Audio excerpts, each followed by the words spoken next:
Bonjour bande konanga balandi, lelo ezali le 24 juin. Na sepeli to solo la mouke concernant actualité du jour. Oyo ezali ko frapper. Je commence par Koyeb Sabino déjà que tu ko parler sur un point très chaud. Yom toza ko landanga déjà na minute oyo bongama. Ozozo ba secret. Ozozo ba makambu. Ozozo ba réalité ya mboka. Que ce soit bazana gouvernement, bazana ANER, bazana DEMIAP, population congolaise mobimba de part et d'autre. Fungola matoi oyoka makambu. Ozo ba vérité. Kolexate na chombo.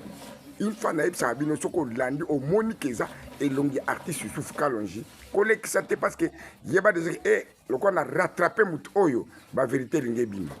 Actualité ya solo penza linge bima. Des actualités responsables et linge bima. Parce que nous sommes là pour le pays. C'est la patrie ou la mort. Tous en apprenons qu'on loba vérité. Tous en apprenons qu'on défendre la vraie cause de la RDC. C'est la RDC ou rien. Bande Konanga Balandi. Je crois que Fachi Azaki na Luanda na Angola depuis hier. Kuna tu remarqué le komoko malamu sommet Owana et le kaki na Angola. Ils ont sommet moko important. Oyo ba chef d'état africain nyonso bazara pe bakenda kuna. Mais tu remarqué absence y a ba pays misatu. Donc ils ont un signal fort politiquement qui démontre que ba pays oyo puissance nango et bandi ko diminuer sur le plan diplomatique et dans la sous-région na kati Afrique. Ezali Ouganda, ezali Rwanda et puis na Kenya, bazaki vraiment absent, que ce soit leurs représentants, même leurs délégations, bazalaki na katia nani na katia sommet oyo ya Rwanda na Angola. Coup de chapeau, nous comprenons que bakomi ko diminuer bango déjà diplomatiquement, force na bango komi diminuer, wana ezali l'œuvre diplomatique. Il y a Fachi Beton Mouko Tombolo qui est en train de les détruire à petit feu. Alors ils sont en train de comprendre que Tshisekedi est en train de prendre son ascenseur diplomatique Nakati Afrique ainsi que de par le monde entier. Merci beaucoup pour cela. Nous avons beaucoup loué. Il y a des sources qui disent que Kabila était parti là-bas à Luanda pour baluka façon ni bako kutan saye na Fachi Beton, ça ne lui a pas été accordé. Il y a encore d'autres qui disent Ye Kabila na minute yo à Longwe Kenya, à Zongi na Goma. Nous allons parler ça le soir pour Yobiro Boyebi Kengai na loba du n'importe quoi te ce qui n'en a vérifié te mais na lobi il y a des sources. Je pèse mes mots, il y a des sources qui soupçonnent. Alors, les soirs, j'aurai des précisions pour n'appeler Sabino. Dossier na nangu na lombangu pour na mokolo malelo. Ezali d'abord il y a Liboso, n'a pas le problème, il y a Donald Trump. Donald Trump, le président des États-Unis d'Amérique, oyo a promettre le pire au Rwanda en disant Soki tomoni nyamu nyamu, tomoni yiki yiki, tomoni ba hésitation, to ba doute. Na matali koya ko signer accord de paix entre le Rwanda et la RDC. Je crois bien que après date oyo il y a le 27 oyo tokosala biso na biso entre la RDC et les USA tout ça les signatures, il y a accord économique, il y a minerais stratégiques entre nous.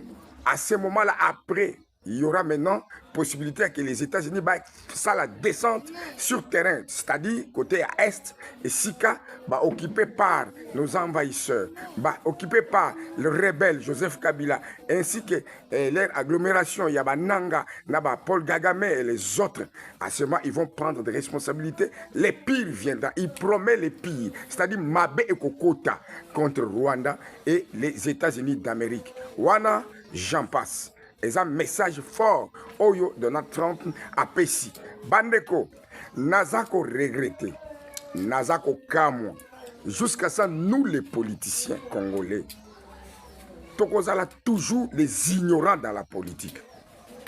Nazako regretté, ponanini, biso, congolais, tokozala toujours na haute trahison contre la République. Biloko oyo ezako sepeli sangaite. Biloko oyo ezako salanga vraiment bien penza te.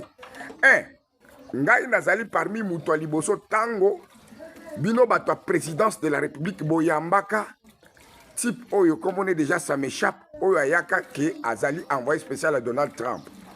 Oyo boyambaka bino protocole ya présidence de la République du Congo boyambaka mutu wana ngai naza parmi bato na 4h 5h na telemaki nalobi boyambi mutu alokuta azali envoyé spécial ya Donald Trump te c'est un terroriste auti côté Ouganda.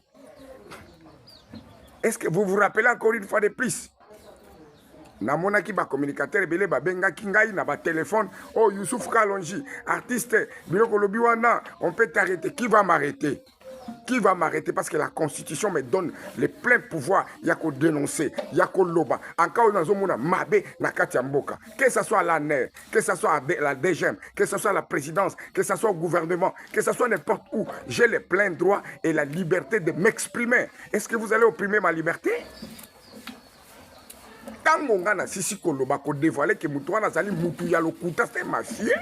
Azali représentant de Donald Trump, c'est alors que boyoki ambassade des États-Unis d'Amérique, ambassadeur Ayeko Bele la lobby boyambi kuna mutu azali envoyé spécial ya Trump. Nous avons un envoyé spécial ya Trump, azali représentant ya administration de Trump na kati Afrique Mobimba, son nom s'appelle Massad Bolos. Alors tout le monde m'a donné raison. Oh artiste, tu avais raison. Je vous dis que ici nous donnons de l'actualité responsable. Ngai nazarate na ramasaka ba actualité te. Je prends suffisamment du temps, ya ko kota na ba site, ya ko trouver ba source sûre. Et en plus de ça, ya ko benga na ba téléphone pour me rassurer avant de dire n'importe quoi, parce que je sais que devant moi il y a un grand public. Je suis suivi de par le monde. Je suis suivi par le gouvernement. Je suis suivi par le président de la République. Voilà pourquoi je n'ai pas droit de dire n'importe quoi au moment où je n'ai pas encore vérifié. Et je ne m'attaque pas à quiconque, à n'importe qui que ce soit. Mon problème, ma préoccupation, c'est comment boyambi mwana ya Museveni. N'est-ce pas, hier, j'ai parlé de ça. Ce garçon, un voyou. Ce garçon, un imposteur, un incirconcis, qui n'a ni force, ni pouvoir. Alongwe kuna avant d'y arriver, avant d'y awana Congo, alobaki déjà qu'il avait besoin d'une sécurité. Bako sécuriser yé, aya na sécuriser kouta Uganda, à côté na Kinshasa. En tant que qui? En tant que qui? Avant Ayao. Il a annoncé son arrivée ici à Kinshasa. Nous on ne voulait pas de ça. Subitement toyoki ke Ayamami awana Kinshasa. Azaki bien sécurisé. Qui l'a sécurisé de la sorte? Bana wana baosaka na RDC jusqu'à quand bino ba Congolais boko comprendre que baosaka na bino. Est-ce que vous êtes sûr que les Tutsis entre eux ils peuvent se refuser? Qui vous trompe que Ouganda peut refuser le Rwanda? Hein? Qui vous trompe que Batouana ba Tutsi bango nyonso nde bazawana bande na bango ya ba mafieux, ils peuvent se refuser entre eux? Ils ne sont pas comme nous les Bantous. Combien de gens ne veulent pas de lui? Ils ne sont pas comme nous les Bantous. Combien de gens trahir lui? Vous les Bantous, votre travail, c'est la trahison. Ce n'est pas comme eux. Eux ne se trahissent jamais. Aye awa bon ndimi d'abord eloko liboso nani état-major na biso ya FRDC bon ndimi ko signer ba accord pour na makambo etali côté ya Ituri. Qui vous a donné cet ordre-là? Et pourquoi vous voulez déjouer le président de la République Babilo Kouane? En plus de ça, il y a un protocole, il y a la présidence de la République. Bozo Zope, Ndingi s'appelle audace, il y a qu'à faire que Bakouta na président de la République, Baké Solo là. N'a pas une autorisation. Mais vous êtes en train de nous énerver, vous énervez la République.